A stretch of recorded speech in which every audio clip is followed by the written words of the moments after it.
3 లక్షల కోట్ల రూపాయల పెట్టుబడులు తెచ్చి 1,00,000 పైగా ప్రైవేటు ఉద్యోగాలు ఈ రోజు మన రాష్ట్రంలో ఇచ్చినాం.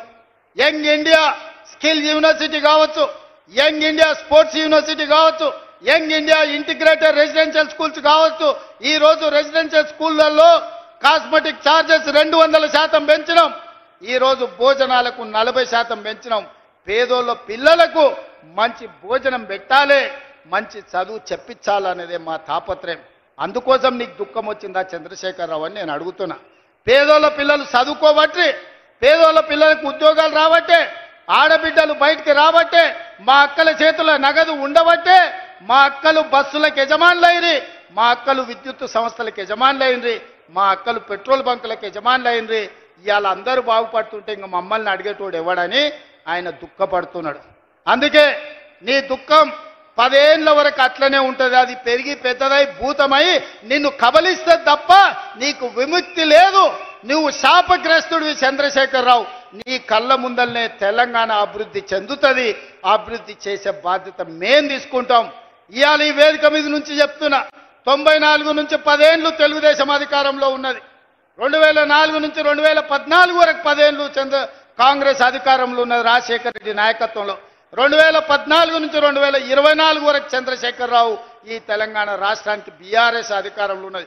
2024 నుంచి 2034 వరకు రాసుకో చంద్రశేఖరరావు. నీ డైరీలో కాదు, నీ గుండెల్లో రాసుకో.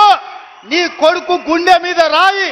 2034 వరకు ఈ సోదరుడు పాలమూరు బిడ్డ తెలంగాణకు ముఖ్యమంత్రిగా ఉంటాడు. పాలమూరు నుంచే ప్రజా ప్రభుత్వాన్ని నడుపుతాం. ఇది నా మాట. నువ్వు నీ గుండెల్లో రాసుకో చంద్రశేఖరరావు. పాలమూరు నుంచే శాసనం చేస్తాం. పాలమూరు నుంచే శాసనసభను నడిపించే బాధ్యత నేను తీసుకుంటా. నువ్వు దుఃఖం వస్తుందో, బాయిలో దుంకుతావో, పెట్రోల్ పోసుకొని తగిలబెట్టుకుంటావో అది నీ ఇష్టం. కాకపోతే నా కోరిక ఒక్కటే, నువ్వు అసెంబ్లీకి రావాలి, అపోజిషన్లో కూర్చోవాలి. మేము చేసే మంచి పనులు చెప్తుంటే నువ్వు కుమిలి కుమిలి ఏడవాలి. అందుకే నేను అసెంబ్లీకి పిలుస్తున్నా.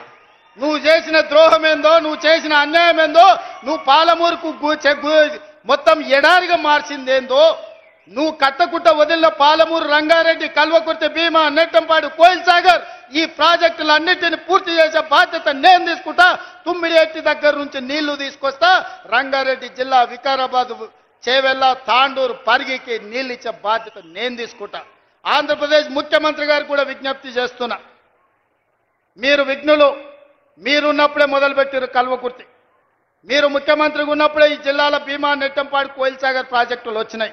మీరు ప్రధాన ప్రతిపక్ష నాయకుడిగా ఉన్నప్పుడే పాలమూరు, రంగారెడ్డి ఎత్తిపోతల పనులు ప్రారంభమైనాయి.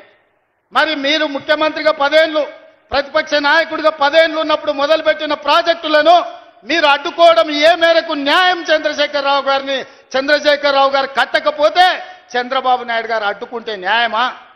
అందుకే చంద్రబాబు నాయుడు గారికి విజ్ఞప్తి చేస్తున్నా. మా పాలమూరు, రంగారెడ్డి ఎత్తిపోతలకు అడ్డం పడొద్దు. మా డిండి ప్రాజెక్టును అడ్డుకోవద్దు. మా కల్వకుర్తి, మా భీమా, మా నెట్టంపాడు, మా కోయిల్ సాగర్ మీరు అడ్డుకోవద్దు. ఒకనాడు పాలమూరు జిల్లాను మీరు దత్తత తీసుకున్నా అని చెప్పారు. మీరు బాధ్యతగా ఉండండి, మమ్మల్ని బ్రతకనియండి, మా ప్రాజెక్టులు పూర్తి చేసుకోనివ్వండి. ఆనాడు ఉమ్మడి రాష్ట్రంలో శ్రీశైలం వెనకాల నుండి 4 టీఎంసీల నీళ్లు తీసుకెళ్లేది ఉంటే ఇవాళ 9.5 టీఎంసీలు నీళ్లు తీసుకెళ్లడానికి మీరు ప్రాజెక్టులు పెట్టుకున్నారు. అందుకే చంద్రబాబు నాయుడు గారికి విజ్ఞప్తి చేస్తున్నా. రాయలసీమ లిఫ్ట్ ఇరిగేషన్ 3 టీఎంసీలు రోజుకు తరలించే ప్రాజెక్టును మీరు రద్దు చేసి మీ ఉదారత్వం ప్రదర్శించండి. మీరు 2 రాష్ట్రాలను సమానంగా తెలుగు వాళ్ళని అభివృద్ధి చేయాలన్న ఆలోచనతో ఉన్నది నిజమైతే రాయలసీమ లిఫ్ట్ ఇరిగేషన్ ప్రాజెక్టును రద్దు చేయండి. పాలమూరు, రంగారెడ్డి ఎత్తిపోతల, డిండి ప్రాజెక్టు, కల్వకుర్తి ప్రాజెక్టు, భీమా ప్రాజెక్టు, నెట్టంపాడు ప్రాజెక్టు, కోయిల్ సాగర్ ప్రాజెక్టులను పూర్తి చేయడానికి మీరు ఉదారంగా ముందుకొచ్చి మాకు సహకరించండి. మా పాలమూరు బిడ్డలు